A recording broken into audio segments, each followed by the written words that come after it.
In people's everyday lives, protein plays an essential part. Soybeans are native to China. The Chinese are adept at extracting protein from soybeans. And the invention of tofu further expands their culinary choices. In Europe, the transformation of milk to cheese provides people with greater nutrition and richer flavors. Tofu and cheese are the results of human exploration and curiosity. Two different approaches, but with the same aim.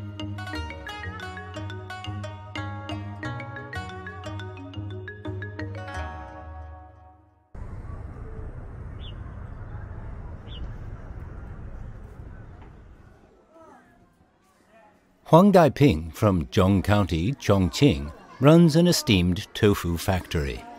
During the harvest season, his prime concern is the quality of the beans. 这个大的还是可以，保质很好。这个大的可以饱满。这个蛋白质含量比较高，能够达到45%到48%。这个来做豆腐乳是最合适的、最好的噻。Located in southwestern China, Chongqing's Zhong County enjoys warm winters and hot and wet summers, which are ideal for cultivating soybeans. Historically, tofu was dubbed the meat of the fields. Today, soy-based food is the only viable alternative to animal-based proteins on the market. The first step in making tofu is to soak the soybeans. Once soaked and blended with water, the soy milk will be boiled once the residue has been filtered out. 第3道就是我们的分离点卤。 Adding salt coagulants to the boiled soy milk helps the protein and calcium to combine into solid curds. Tofu blocks start to appear. Once the water has been squeezed out, the fresh tofu is ready to serve.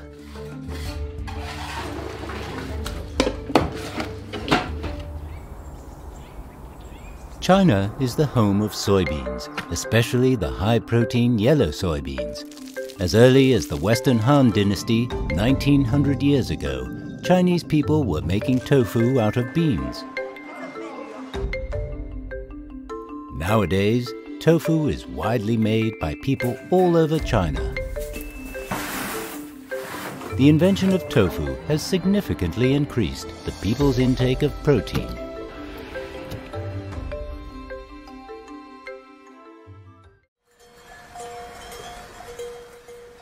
The temperate regions of Europe experience rain throughout the year and relatively less sunshine due to its oceanic climate, which is perfect for the growth of quality forages and natural pastures for its advanced dairy industry. People here actually use a similar process to convert the milk into another high-protein product, cheese.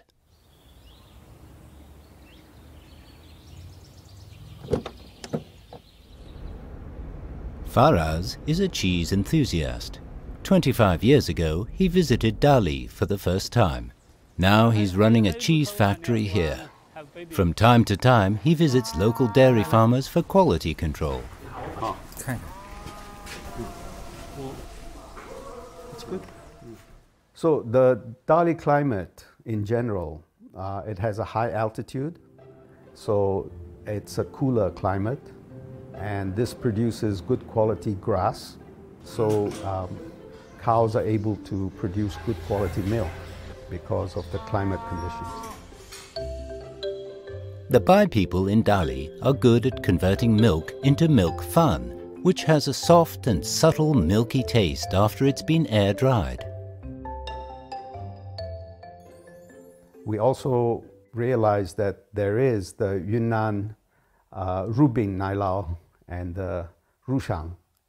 So these are two local kinds of cheeses that local people enjoy, and we wanted to introduce Western style cheeses also to the local population.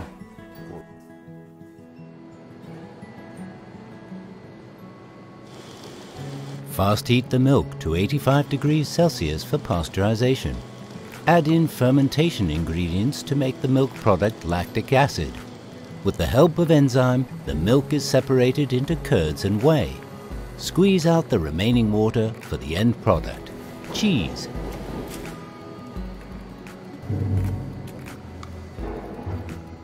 With every good thing, you need to have a lot of patience.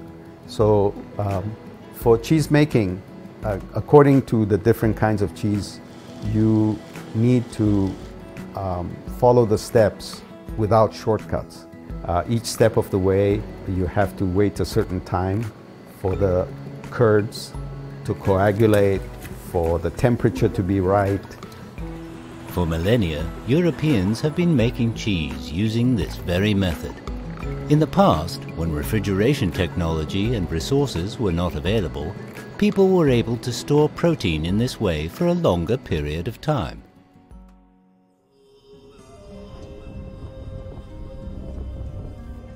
Even further back, Chinese nomads had already mastered the skill of fermenting.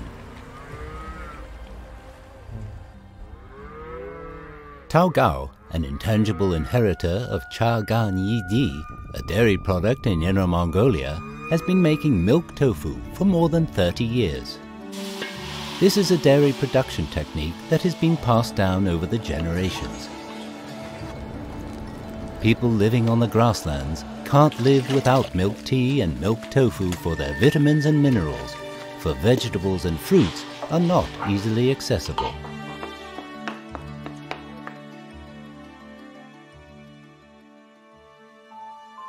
Different climatic conditions create different kinds of microorganisms, and hence different flavors of dairy products in different regions. It is estimated that there are over 20,000 types of cheese in the world. And now, a whole new journey begins when microorganisms meet tofu. Located in the heart of the Three Gorges Dam area, Zhong County is where the Yangtze water systems meet up. The warm and moist environment creates a diverse microorganism system.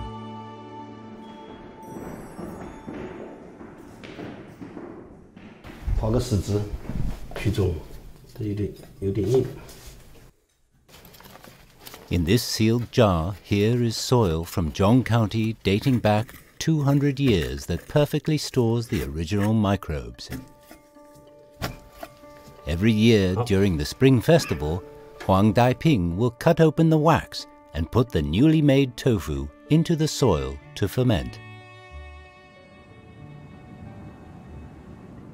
在历史上，我们家家户户都会做这个中州服务。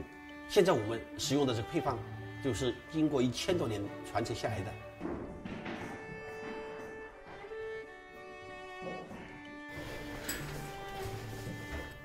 已经长出来了。Mucor mold has grown on the tofu after 15 days. 我们提取了上面孢子最硕大的一颗，拿来进行培养，然后再进行扩大培养，然后再进行工业化生产。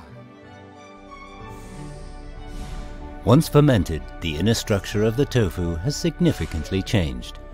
The protein in the tofu has now degraded into peptides and amino acids. Salt is added and it is marinated in a high alcohol baijiu. It is then sealed up for another round of fermentation.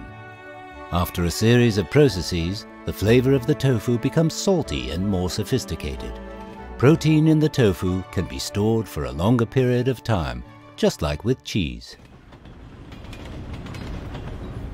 With centuries of trade and cultural exchanges between East and West, the Chinese fermented bean curd has been called Chinese cheese in the West. Just as mapo tofu is a popular Chinese dish in the West, cheese has also gained its own popularity on Chinese tables.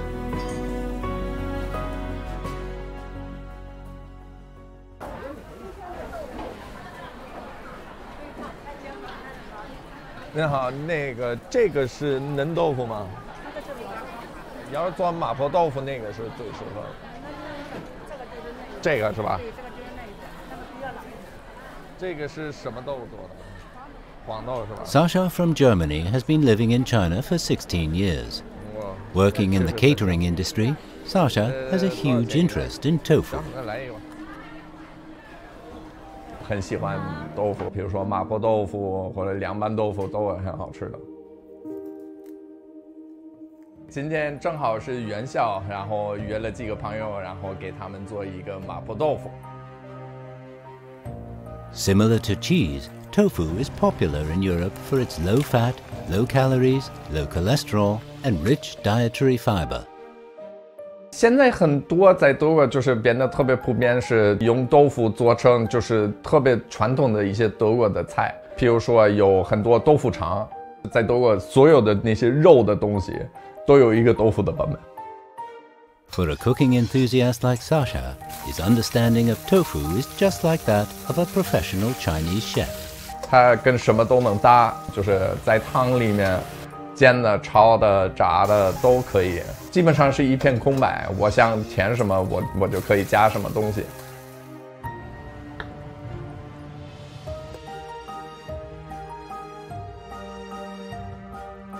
While tofu is celebrated for its flexibility and versatility in Europe, cheese is welcomed in China for its rich flavor and texture.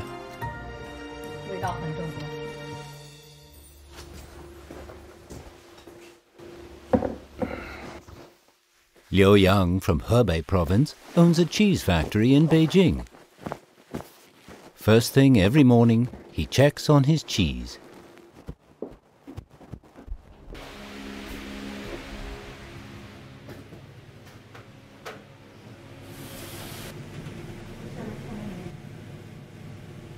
奶酪刚做出来的时候，它是一个白白嫩嫩的、胖胖的那个样子哈，就好像刚出生的样子。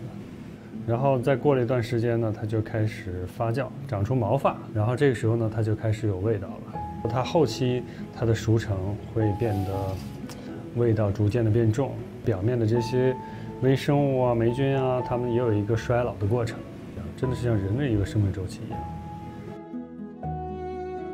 At an earlier age, Liu Yang studied in France.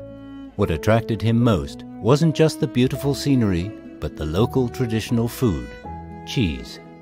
就是奶酪在全世界有2万种以上，然后在法国这一个国家呢，就有超过1000多种奶酪。然后后来去法国上学的时候，就是做奶酪的那种感觉呢，又专注又放松。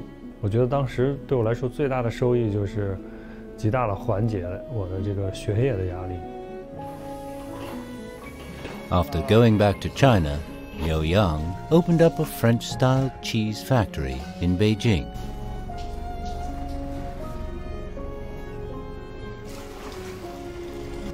Using traditional French production techniques to produce handmade cheese. 因为奶酪这个东西，它是这个地方的温度、湿度、气候。 水土的一个综合因素的一个体现。后边我们做了一些非常中国元素的奶酪，比如说女儿红奶酪、陈皮奶酪、北京蓝纹奶酪。Cheese has taken root in China, developing a unique Chinese flavor and attracting Chinese taste buds that are willing to try out new things. 里边成熟度100%。这个模糊的清香味儿，进口，特别浓郁。 坚果的味道，森林泥土土壤的那种味道。前3年吧，我大概90%的客人是外国人，但是呢，在第4年之后，我发现我的中国客户逐渐的多起来了，有更多的本地的食客越来越关心食物的多样性，他们就开始找寻不一样的味道。 Today, Liu Yang's cheese factory has a steady stream of orders, and cheese sales have developed from offline to online and are sold to all parts of the country over the internet.